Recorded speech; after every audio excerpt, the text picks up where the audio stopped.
This is our last panel of day one of this incredible conference about finding the way forward for international exchange and education. My name is Heddy Lahmann. I'm Clinical Assistant Professor and Deputy Program Director for the International Education Program. I'm also a proud alumna, and I would say especially proud today as I see alumni coming from across the IE field to talk about these really important discussions, perhaps now more than ever. So as we've discussed today, we've seen an increase in the number of individuals participating in international exchange, and government programs are foundational to facilitating many of these opportunities and these activities. What we've discussed mostly today has focused on the trends, the programs, the policies, and the challenges as they pertain to students and the student experience. And in this panel, we're going to focus on the international scholars, the researchers, and the leaders that participate in international exchange. We'll talk about the challenges and opportunities in creating opportunities for these scholars and researchers, and the ways that U.S. higher education institutions can support them, particularly in response to evolving U.S. immigration policies and visa challenges. I'm honored to moderate this discussion, given the wonderfully diverse expertise and knowledge that our panelists bring to this conversation. I'm going to be brief. I'm going to briefly introduce each of them and then invite them to share a bit about their roles in relation to the themes of the panel. And then I'll ask a few more pointed questions, and then we'll have time for Q&A with the audience. So to begin, our first panelist, Fabrice Jaumont, currently serves as Education Attache for the Embassy of France to the United States. He's also a research fellow at the Fondation Maison des Sciences de l'Homme in Paris, and an adjunct professor both at NYU and at Baruch College. Our next panelist, actually on the other side of the trio here, Dr. Joann Halpern, is the director of the Hasso Plattner Institute in New York and an adjunct professor at NYU. She is a design thinking coach and co-founder of Knowledge Transfer Beyond Boundaries. And our third panelist in the middle here is Sarina Rosenthal, the acting director for Protection at Scholars at Risk. In her role, she leads placement and support services for at-risk scholars and works with universities to create opportunities for international exchange and career advancement in safety. I'm Fabrice Jaumont. I actually am very pleased to be back here. I got my PhD here, 2014, in international education. So I've remained very close to the department and to colleagues as well. I work for the Embassy of France to the United States. I've been working there since 2001. So I first got here a little before 9/11, and then I also lived through the Freedom Fries era and the war in Iraq, and all of a sudden, a Frenchman, I was working for a French government where we were no longer best friends with the US for some reason. So that kind of just tying to the topic of being at risk. When are you a scholar at risk? Sometimes you think you're best buddies, but the next morning you wake up and you're no longer friends, or at least that's how I felt at the time. So that drew me into studying international education, fostering cultural exchanges, encouraging mutual understanding, respect and tolerance, and generating a society that is more peaceful. And hopefully this is what we can talk about this afternoon. Again, very proud to be a graduate of this program. We talked a little bit about green cards and visas earlier today. This program got me my green card because by becoming a PhD here in the US, after coming from Europe and being on a visa for so long, then guess what? Yes, you are getting a green card. And I know someone said this morning that the future president wants to give green cards to all the graduates from US universities. I don't know if it's going to be true, but there is a connection between coming here, studying here, getting your doctorate or your master's, and staying and contributing to this country. And then for myself, getting a green card and also continuing with advocating for the importance of international education and study abroad programs and cultural exchange. But I'll stop here. That's my intro. Thank you. Hi, I'm Sarina Rosenthal. I'm Acting Director of Protection Services at Scholars at Risk. Out of curiosity, is anyone familiar with Scholars at Risk? Wow, amazing. Okay. Well, I'm going to give a brief overview of the work that we do and why we believe that independent research and free discourse and critical thinking across borders are essential for democracy and innovation. Scholars at Risk is a network of over 650 higher education institutions in 49 countries dedicated to protecting threatened academics, promoting academic freedom, and monitoring attacks on academic communities. I work on Scholars at Risk Protection Team, which is our direct service work, which means we work with at-risk academics who can't continue their research and teaching at home to continue their work at higher education institutions across the world in safety. For the purposes of our work, what we mean by scholars is fairly diverse, but it tends to be individuals with PhDs and recent university employment. But we also work with practitioners and human rights defenders, artists, writers, what have you. Scholars face risk for the work that they do, for who they are, and for living in contexts where there's just general conflict. The threats they face range from threats of violence, detention, loss of position, harassment, intimidation, and more. At present, we're receiving the highest numbers of applications from scholars in Afghanistan, occupied Palestinian territory, Ukraine, Sudan, and Iran. And last year alone, we supported 292 threatened academics. We did so by creating 149 academic placements, by offering advice on academic careers and professional pathways, hosting events and workshops to bring scholars and university representatives together, and offering one-on-one support on next steps and transitions, whatever they may be. In the US alone last year, our network of universities, currently 150 universities, created 26 placements for scholars at 22 higher education institutions. We also had our US General Assembly last month, where we brought together many universities in the US and scholars to talk about pressing issues of academic freedom here and ways to support scholars. I will expand on this later, but the scholars that we work with bring new expertise to higher education communities across the world. They collaborate on research and contribute important perspectives on all fields of academic work, and they become important members of the new communities where they work. In addition to our protection work, I'll speak quickly about our advocacy. Is that okay? Okay. We have advocacy team that works on monitoring attacks to higher education communities, advocating on behalf of wrongfully imprisoned scholars, and raising awareness on the value of protecting academic freedom.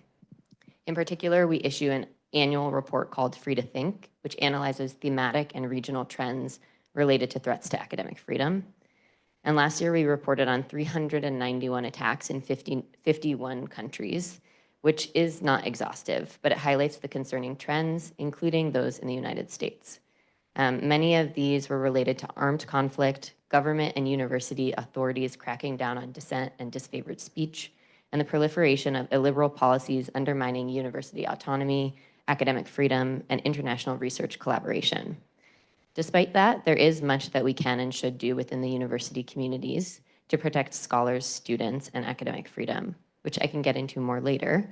But at Scholars at Risk, we do believe that it's vitally important to safeguard the important role of higher education as an engine for economic, social, political, and cultural development. Okay, first of all, thank you, Heddy, for the introduction. Thank you, both of you, for your introductions and to the organization of this fantastic conference. Really great job. So I'm not going to do a whole introduction of myself. Heddy did the beginning.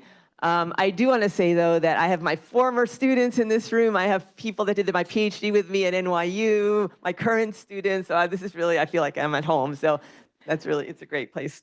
So I decided I actually wrote this down, and this was like the last question that you asked. So, and this is a question I often ask myself is, what does success look like when facilitating cultural exchange in today's world, today's very complex world? And, in the past and even today, success is often measured by enrollment. It's often measured by a number of participating countries. But we really need to envision success in broader terms and with impactful outcomes.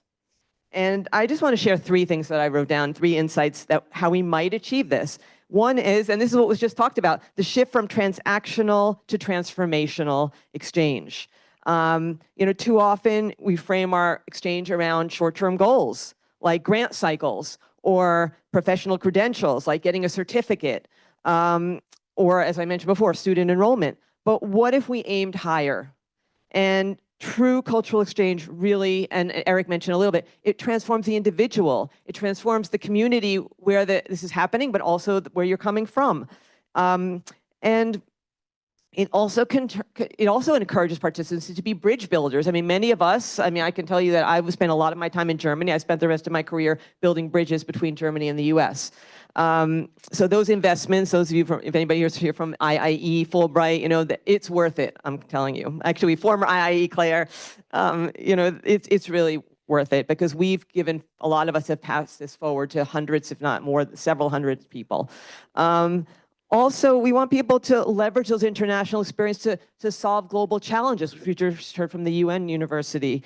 I always think, imagine an exchange scholar, because we do this with our students, imagine an exchange scholar who returns home, not just with the new knowledge that person's attained, but with the capacity to lead cross-cultural teams to address things like what we just heard, like climate change or health equity or public health crises. I mean, these are the things that we can really be thinking about, we should be thinking about. But also we need to look at hidden challenges of exchange programs. With international scholars, for example, international scholars face things that are not really part of their resume, part of their background, like navigating immigration systems. I mean, this is very time consuming. Also adjusting to unfamiliar educational systems or educational norms, or there's also a lot of people have to confront bias in subtle, but also not so subtle forms of bias. We also have to recognize and address, we also have to recognize the need for support structures within our institutions, and not just have them, but it's got to be more intentional. And mental health services, mentorship programs, and mentorship programs not just to help people survive and make it, but to really thrive. And I think we have to be looking at that level. And the third is embracing, this is from the Hasso Plattner, so where I work, we do a lot of IT, digital engineering, and embracing the digital innovation and using that for more inclusive exchange programs. Because cultural exchange should not just be limited to those who are physically able to go to other countries. Virtual exchange, and I'm sure this has been talked about earlier. Virtual exchange is collaborative online learning. COIL, many of you know about COIL, collaborative online international learning, and these are things that really have the power to democratize access. And yeah, I think I'll stop there. I don't want to, I have more notes, but I think I'll stop there. Thank you all for these incredible introductions, and it's so interesting to hear the way that your work is quite distinct and the overlapping themes that came out in all the remarks that you shared. So Joann, certainly some of the remarks that you just made speak to this question. You talked about transactional versus transformational exchange opportunities, and I wonder if each of you could share how international exchange leads to these kind of meaningful partnerships between individuals and institutions, and perhaps provide us an example in your own experience within your institutions. I'll talk about three things that, that I think can lead to meaningful partnerships. One, I think we need to diversify partnership models, first of all. And, we often have partnerships, one-on-one, and I think this was also mentioned earlier, but we need to have, more geographical distribution. We have to move away our reliance on single countries. But I want to give you like a more concrete example from something that we do. We created something called a global impact sprint. And what that was we brought in students from different universities. We didn't have space for a lot, so and money. So we brought in Tech de Monterrey. And we did it in our offices in New York, which my students know are pretty cool. And we did it in Tech de Monterrey. With Tech de Monterrey, we did it with the Hasso Plattner students. We had students from MIT because they're one of our partners, and Babson. We did Babson because we're not a partner with Babson, but they're very strong in entrepreneurship. And we brought these people that are interested in entrepreneurship together. And this global impact sprint focused on plastic in our oceans. And I think to answer the meaningful question, we spent 5 days together. And we had teams from we never had two people from the same university together. And they were working together to solve, when we talked about SDGs earlier, to solve one of the Sustainable Development Goals. It's actually a component of one of the goals. It's life underwater. And that led to, we use design thinking, but we use other things. There's a book called Sprint. We use that as well. And we put people outside their comfort zones, which is an important part of this, not always just doing everything that you're good at. And what people saw was that some people are strong at one thing and some people are strong at other things. And this creates this support system, this trust. And as a result, friendships occurred. They created a digital platform. What they came up with the different teams, we were kind of forcing the digital. Okay, that's part of our mission. But they came up with digital platforms. And we have all these people working on plastics in the oceans. They're NGOs. There are faculty members, academics. They're government. They're NGOs. But they're not working together. And what we put together was creating a platform where these people can work together. But it wasn't just about the actual thing. This is where you have meaningful connections. And it not only created a meaningful connection between the students, the alumni are now working together. And usually we have the faculty create the partnerships, or the deans, or maybe even comes from way above. Here, students started pushing for partnerships. So this is a whole nother way of moving towards partnerships. And the alumni networks are, they're also being active in different areas. And some of them weren't even thinking about SDGs before, and now they are. I think Carol Ann mentioned that people here many don't talk about it. So we were also pushing them, and we were also making them a little more entrepreneurial. So that's a long answer. But I think I'm just going to give a few examples of all the important work that Scholars at Risk have contributed to the campuses in the US recently. And that includes bringing new knowledge to campus, creating research collaborations, having a broader impact on the community, and raising awareness about contexts across the world.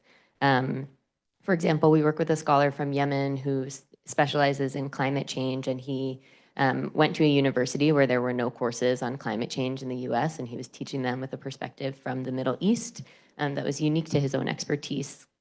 In terms of research collaboration, I think I've seen a lot of really interesting developments. I work with a scholar of math education from Turkey who studies the use and impact of AI and computer science on math education. She's been advising school boards and thinking about the way to apply research to improving education in the United States.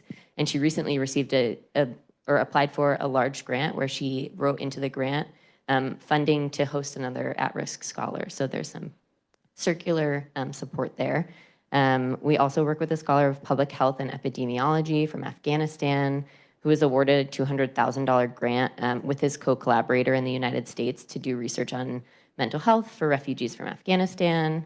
In terms of the broader impact on the community, we work with a scholar from Turkey who teaches philosophy in the local jails.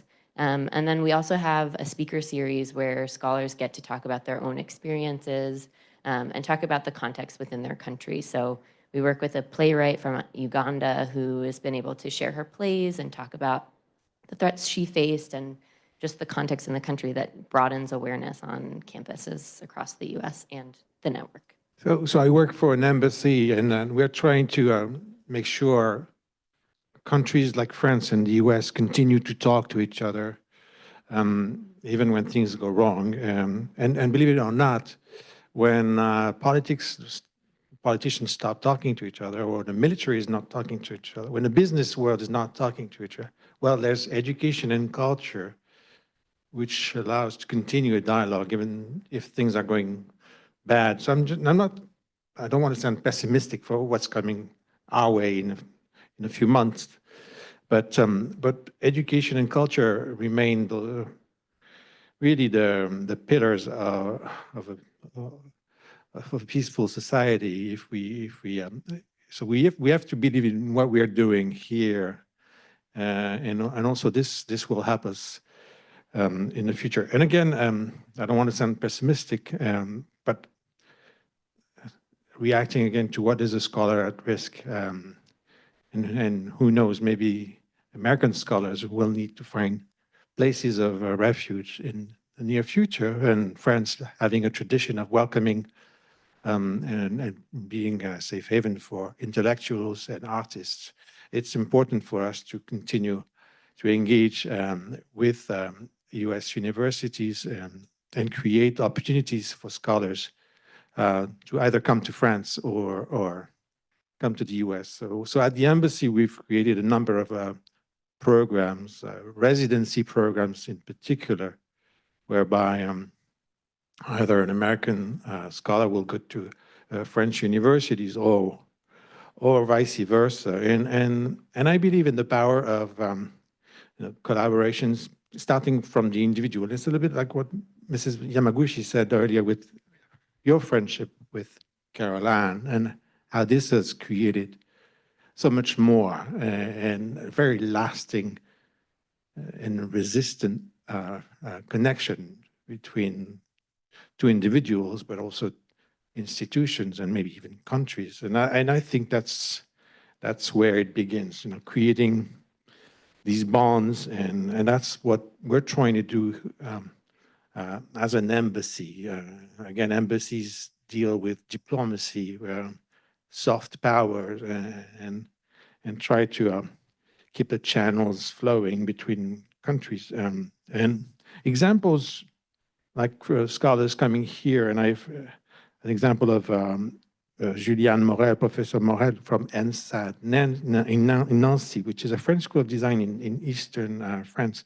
And she came here to Pratt Institute in New York just to participate in this residency program, which has allowed, really to strengthen ties between the two institutions. And I think these kinds of, and this specific collaboration really led to not only joint projects and exchanges, and it's also demonstrated how individuals can really blossom into institutional partnerships, and that those partnerships benefit both communities.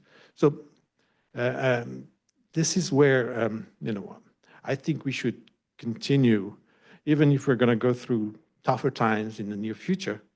Is keep providing those opportunities for individuals, scholars in particular, also students, so that we build a better future.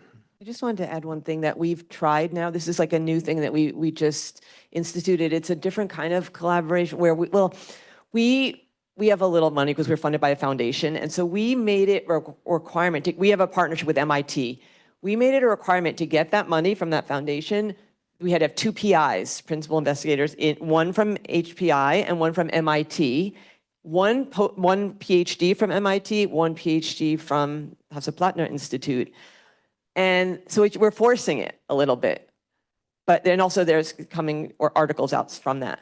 But it also, in addition to having that, collaboration, when the students go to the other partner university, they already have a built-in people. Because it's hard sometimes to go, if you can't build those connections and help them feel comfortable in that new location. Many of you have been abroad, if you're not able to foster those connections, and this is already building it in a little bit because you're getting into a research group already on the other campus. I'm really inspired by a number of the things that you've shared and the importance of these collaborations across institutions and the possibilities for exchange and learning and knowledge expansion that comes out of them, and the importance of making that possible, particularly for those that are really at risk. Fabrice, you talked about remaining optimistic or not getting too pessimistic in the face of what the political shifts that are ahead, but I do want to tap into that question a bit and ask you all, given the ongoing and anticipated changes in US visa policies, what are some of the challenges that international scholars currently face, and how do these challenges vary based on the scholar's country of origin? And I'm assuming it's going to become very, very difficult depending on where you come from. But this again might shift constantly. I mean, today Russia, tomorrow maybe Germany. I don't know. It's hard to predict.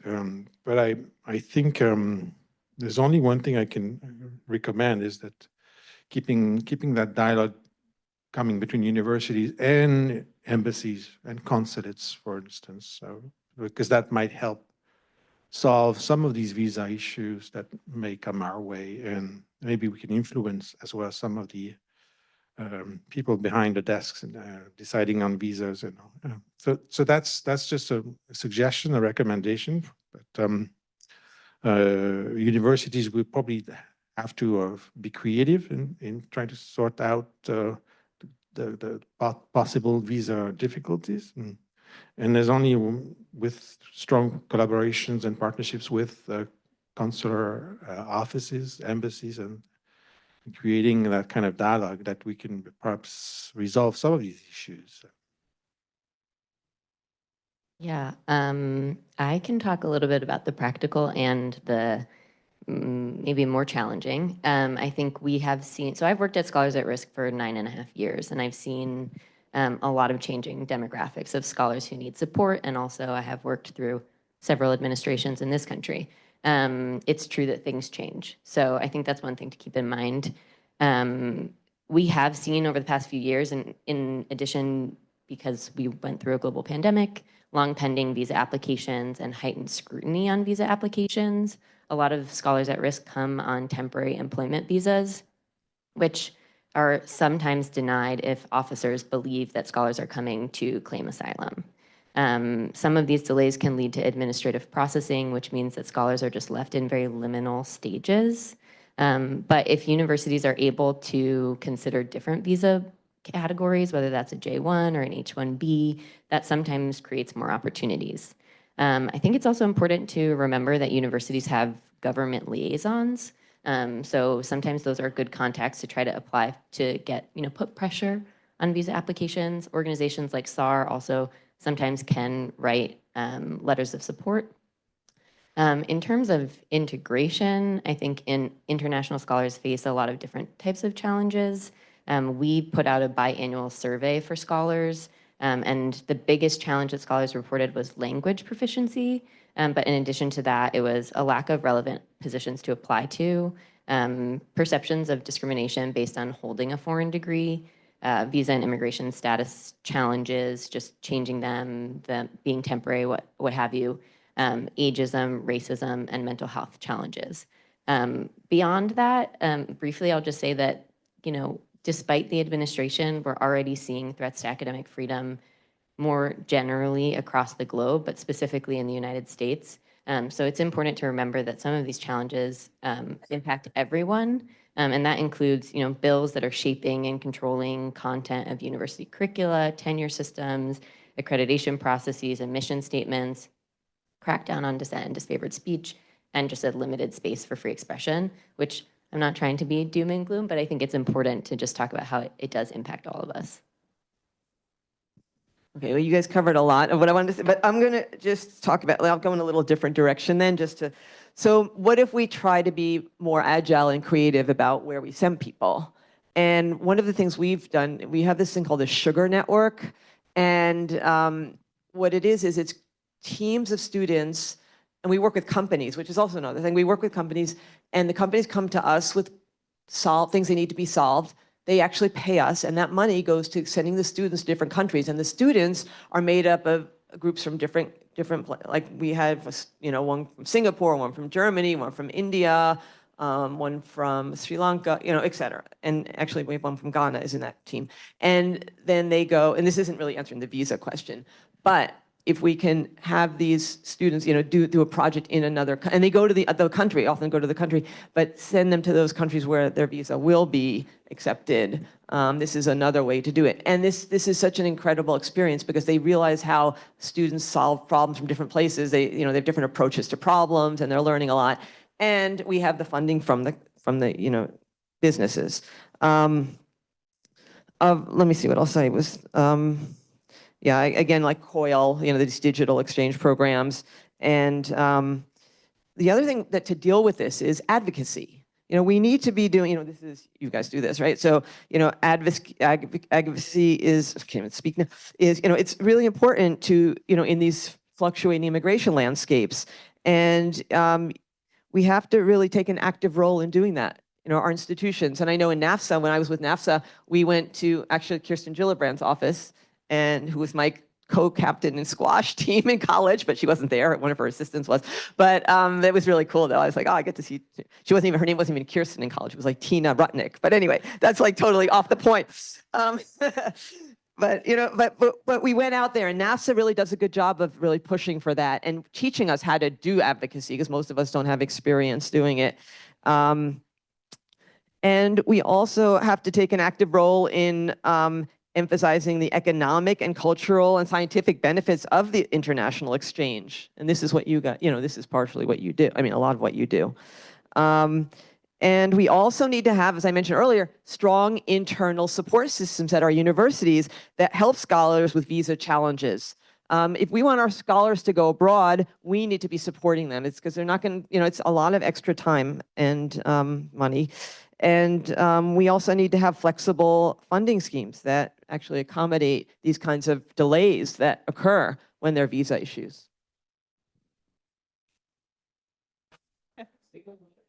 Thank you. Thank you all so much as I eat the microphone. And Joann, you just started speaking to this. I don't know if so I'll ask the question. If you'd like to add on, please respond. And and then I would love to hear from the other panelists as well.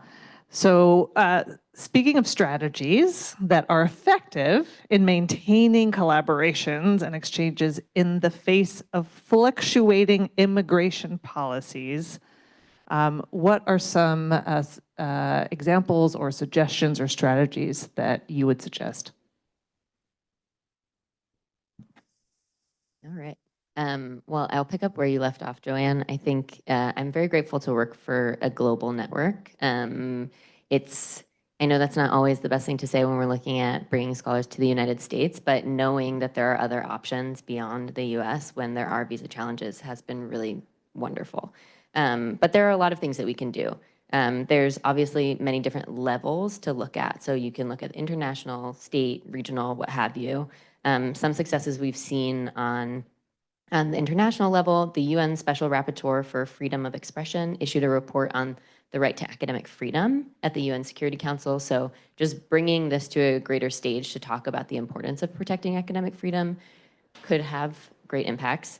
In terms of the interpersonal, scholars have reported to us that one of the most important things is having a strong mentor and growing your network, which seems basic, but it does help you navigate a new university system, think about where to apply for jobs, how to update your materials, have a sense of community, and have opportunities for co-publishing, teaching, presenting, and all of that. There are other things to do digitally, like you've said, Joann. Obviously, research collaboration can happen across borders. Remote fellowships have been a really wonderful option when scholars can't travel. So especially during certain conflicts where scholars are facing travel bans or pandemics when you can't travel, or bans from certain countries, creating opportunities for scholars to continue to have access to libraries and departmental contacts can be invaluable. We've seen opportunities for virtual co-teaching, whether that's scholars inviting one another to their classes, or member universities inviting scholars for speaker series or lectures. And one recent example is an academic association collaboration. So IEEE is an engineering association. A scholar that we work with here has a mentor in Italy, and he can't travel because the scholar can't leave the United States because of his status. So his mentor from Italy has come here to work with him. So I think that's also something to think about, is like, sometimes scholars can't get here, but sometimes they can't leave. And so thinking creatively about the ways to continue to create opportunities is important. Yeah, I really think that well, we should encourage the extension of current partnerships. Really trying to reinforce what we've already built in the last in the past, and maintain momentum really on these existing partnerships. And despite those external challenges, I think we can, by deepening these relationships, these partnerships, we can, as institutions, as universities, we can adapt and create joint projects that that can ensure collaborative efforts and productivity and goals. That the goals can be attained. I mean, I'm thinking of two programs in particular that we run at the embassy. One is called the Transatlantic Mobility Program, and so that's geared towards students and trying to encourage as many students as possible to experience international exchange. But the other one is called the Transatlantic Research Partnership, and this is through a series of grants and funding that we have continued to really facilitate exchanges and joint research projects as well between French and American institutions. And despite whatever challenge that may come our way, I believe that these programs will really they'll be strong enough, and they will adapt and they will still select the funding projects that will align well with the realities and will ensure that collaboration persists. And I think, with a little bit of strategic funding, we can find creative ways of bypassing or going through these coming clouds. Okay, just to add a couple things. So I think one of the things is we need to rethink how we conceptualize international collaborations. And rather than exchange programs, what about global ecosystems? And I think we heard that a little bit from the UN University, that they're not bound by national borders. And this also involves, if you think about open science practices, credentialing systems that are interoperable. And that we're not there. I mean, ECTS was is one area that's been doing that. And also secure. Our institution is working with MIT, I think TU Munich, and a couple of other universities around the world to put the credentials on blockchain. So you know how you have to ask for your transcripts and it takes months to get, or not months, but now if you have it on the blockchain, like you can't change, it's something that you can just get to the places that you want much faster, and you have access to them much more easily. So that's something as well. And also virtual research structures. And then overall, I have to get back to the IT, even though I work for an IT institution, but as my students can probably tell you, I'm not really a great IT expert. But AI and also virtual reality. I actually had to speak at a virtual reality conference recently. Both of these can enhance these ecosystems by enabling more seamless translation, because we're working with different countries, or remote participation in labs. Think about, working in a lab virtually. And I actually saw at this conference I went to, and one of our alumni, you now can put, you can pretend you're rock climbing, you can feel the pressure, and and all this stuff, and you can feel, they can, if taste of a certain food, even though you're not in the place, they put this thing on your mouth and you can actually taste this like a lemon, even though you have an orange in front of you, or whatever. So, I mean, there's just crazy things going on that we can actually do now, and really make it as like a kind of feeling like we're there. But it's also, and we can't forget this is important to balance this with efforts to ensure equitable access. So that the digital divide, I mean, this is a big issue right now. The digital divide doesn't reinforce the inequalities that exist today. And we also have to have a culture of trust and inclusivity. And this is what these friendships that you're talking about are about. The friendships build that trust. And that's what international collaboration is about. It's about relationships. So that's my ad. Thank you. I'd like to think that we're building some of those international partnerships and relationships in this room right now. Joann, I will direct this question to you, and then Fabrice, you may also want to add on. Of course, Sarina, you're always welcome. How do you see institutions like yours fostering innovation in international exchange, and could you share an example or two?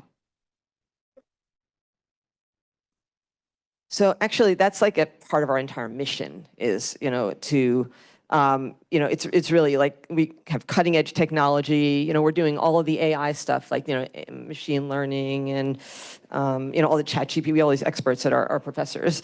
And, but also interdisciplinary collaboration. As I mentioned, the MIT example where we're bringing students together. But also we have human-centered design. Design thinking is human-centered design. And we don't just use it as a methodology, we use it as a bridge. And I'll give you an example that I did during COVID, actually. I was doing Designing Your Life workshops. And I started with Germany and the US, because that's where most of my network is. And then I was working, no offense, Anna over there from Germany. But my German people it wasn't as open in some of the things. And then I was working with students from Columbia, and I brought them together. So I started doing workshops in Designing Your Life, and I brought students together who's, and the students I was in Columbia, they were opening up to everything. Not that all people in Columbia like that, are all Germans, but it just happened that when I put those two groups together, we had this totally new dynamic in the room, or on Zoom, where people were being much more open. And then I was working with Rwanda and Kenya, and all over the world. I was working with people, and I started to bring, and then a lot of the people I was working with in Germany were interested in doing things like what we have here, the Peace Corps. German has it called GIZ.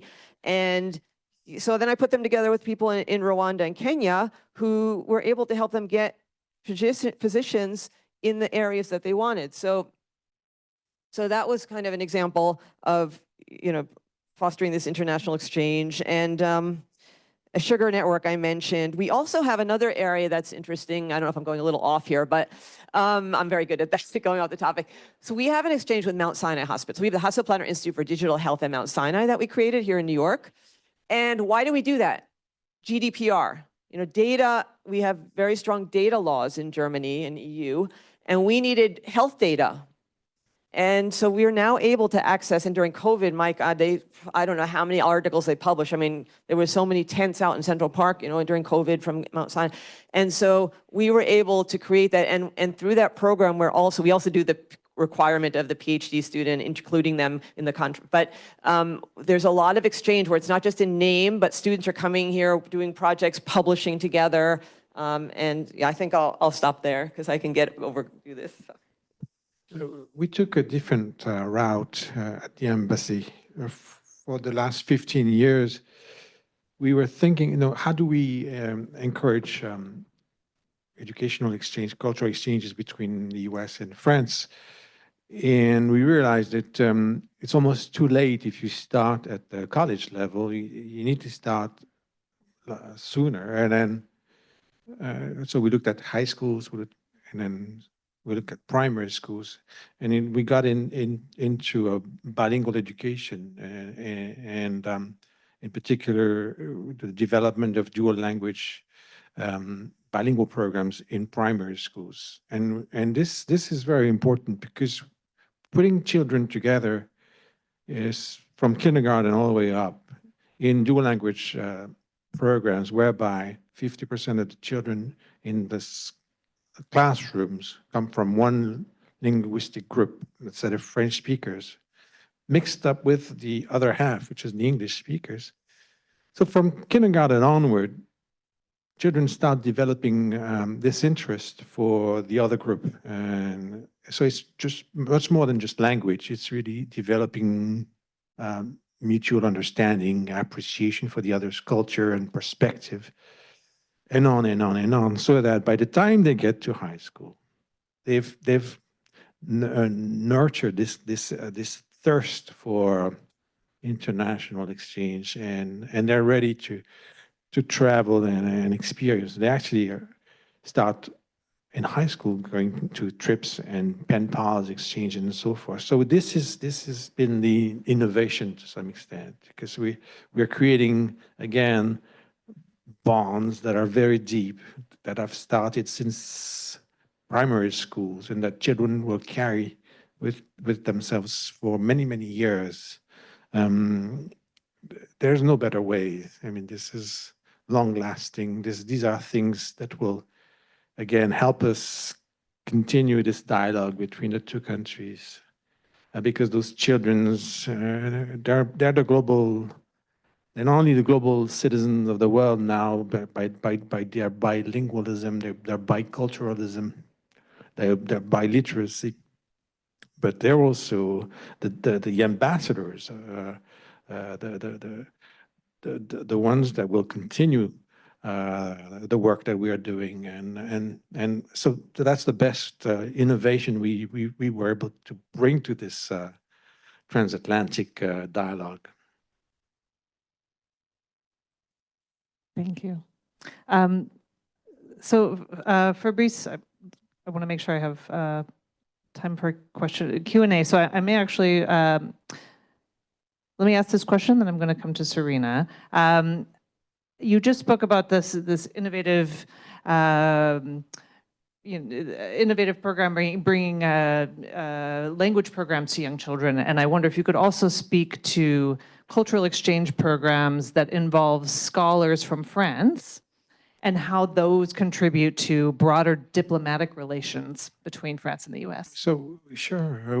So I don't know if you're familiar with Villa Albertine in the Upper East Side, 79th Street and Fifth Avenue. But Villa Albertine has now embarked in a gigantic residency program throughout the United States, where artists from all over the world, but predominantly from France, are spending 3 months, 6 months in an American institution, whether it's a university, whether it's a museum, an arts center, and so forth. And by this residency program, we are creating a lot more. And it's a discussion between the institution and the artist or the scholar, but it's also a bridge that we're creating between that institution and the artist's institutions back home.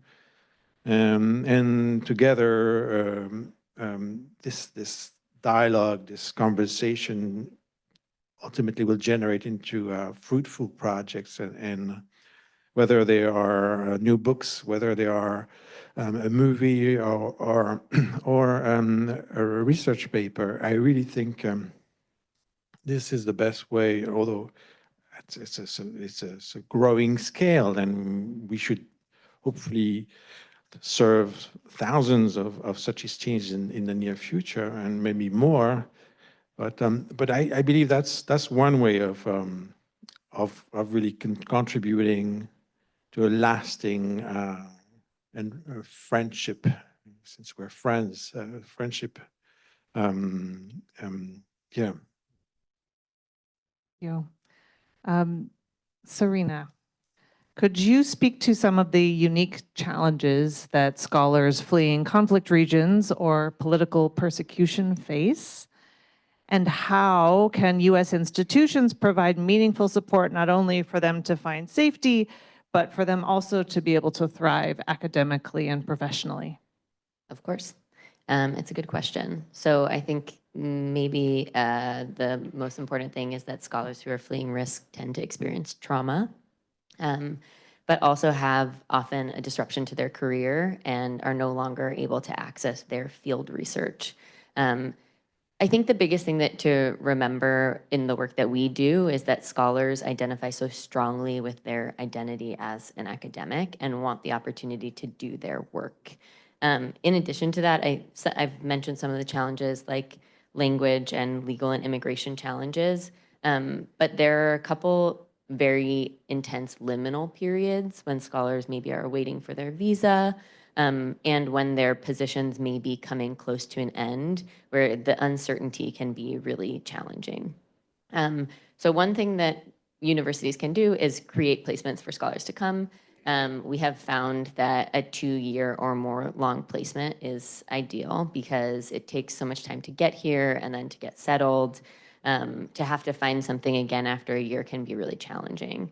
In addition to that, providing language support, really strong mentorship, access to research funds, and sort of an awareness of how to navigate those systems can be really important. I think, being educated in the United States, I still didn't always know how to navigate a university system. And so having people on campus to help you can be really important. We have a committee model at all of our member institutions where we encourage many university members to work together on hosting SAR scholars because it's too much for one person to do all the administrative work and the academic work. And while it's such an important thing and can be so positively impactful, it's also a lot of work in it. And I think it's important to have academic mentors and administrative mentors and immigration contacts and all of that. Yeah, I'll pause there. Okay, keeping an eye on time. So I have 2 more questions that I'm going to pose, and maybe we will start with you for this question, Sarina, and the last 2 questions are for all of the panelists. How might changing immigration policies and visa restrictions affect international scholars' ability to exercise academic freedom, and what should institutions do to mitigate these effects? Well, I think the answer is it's too soon to tell, but there are some speculations about some of the challenges that scholars will face, including, longer visa processing timelines, applications being even more scrutinized than they are right now. There's a presumption of a lower refugee admission number. Under the last Trump administration, there were fewer H-1Bs granted. Right now, there's a recommendation that those who are in the country right now, if you have anything to do, like apply for an employment authorization card or travel, it's recommended to do that before inauguration. It is even more reason to advocate for and protect academic freedom on campus and create systems that uphold that. I won't get into the current trends against academic freedom again. There are a lot of organizations that are doing a lot of good work to advise scholars and students in university spaces. One of them is the President's Alliance on Higher Education and Immigration. And they have 5 tips, among many others, but this is an easy one.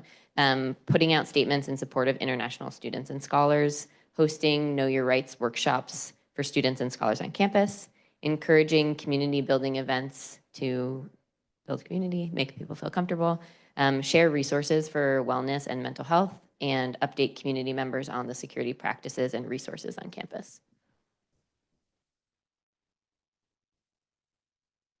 I think universities also could, the events like these are great because this is, of course, NYU, and you should have places like this everywhere in the US. And there are many, many states where there's no such discussions, and maybe that we should work on that. But having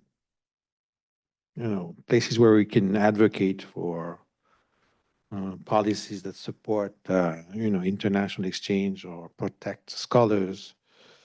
We need events like this a lot more, and mobilize our communities to support this kind of work, and engage students, engage faculty, alumni like myself, and others in the room, just to reinstate the importance and the benefits of international exchange and study abroad programs. It's a no-brainer to us, but for many people still in this country, many don't understand the value of this.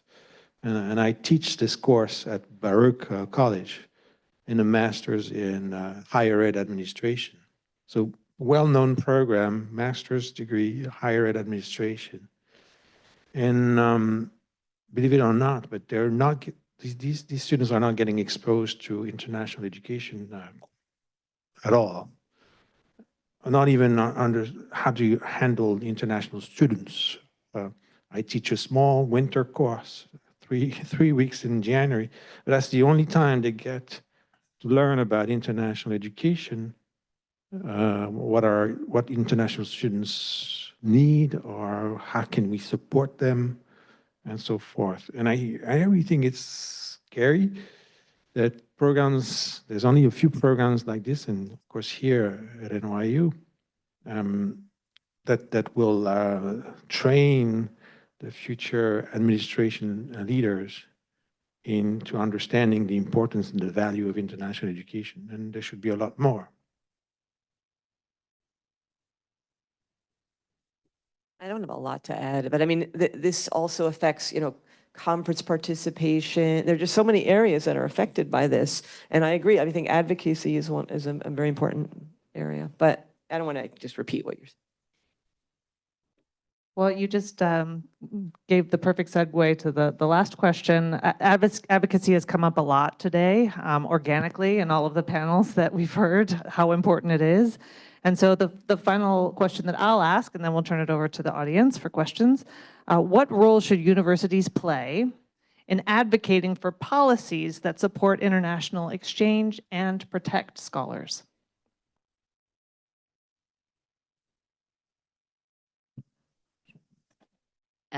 So we know that scholars have historically done a lot to support other scholars, especially in times of conflict. That's part of the reason that the SAR network was created, was to bring together those individual efforts and make them stronger. We believe that universities can play a huge role in advocating for supporting international exchange and scholars in a variety of ways. One is, of course, creating funding mechanisms to bring scholars to your campus, joining the SAR network to demonstrate solidarity, learn from others, create connections to troubleshoot, speaking out against attacks on higher education to prevent the normalization of the deterioration, conducting research on the roots of attacks on higher education, and to promote understanding and codify the core higher education values: academic freedom, institutional autonomy, accountability, equitable access, and social responsibility. Well, I do a lot of advocacy for language education already, and today it made me realize that I need to do more advocacy for international education, and obviously the two things are connected in my mind. You want to learn languages are important, but then again, it triggers the importance of traveling and knowing languages to travel and study abroad and work abroad and so forth. So advocacy is key. I've joined, and I'm not American. I have my green card, but I'm not American, but I've joined an advocacy group that campaigns on Capitol Hill called JNCL, the Joint National Committee on Languages, and it's doing great work trying to change and influence policymakers into passing laws that will support indigenous language education, foreign language education, study abroad programs, and so forth. So it's critical that we all play this role, and engage in advocacy and join these organizations and go to Washington and meet with, who was this, Mr. Your Brand, trying to talk to these leaders in supporting what we do. Just a quick comment. I mean, one of the things that if we want to get people to do that on campus, it's not easy. And so they need to see what's in it for them. Like, how is it going to affect them? And it's also, I think that we need to have more structure on our campuses to really push this, you know, but also people, you know, people are, you know, even if you look at students are working to, you know, earn money, and there are students, they might have children. There's so many different things that are taking up their time. So how do we find a way to add that to all the other duties that scholars, you know, professors, administrators, et cetera. So it's just a thought that, you know, how we can do that better.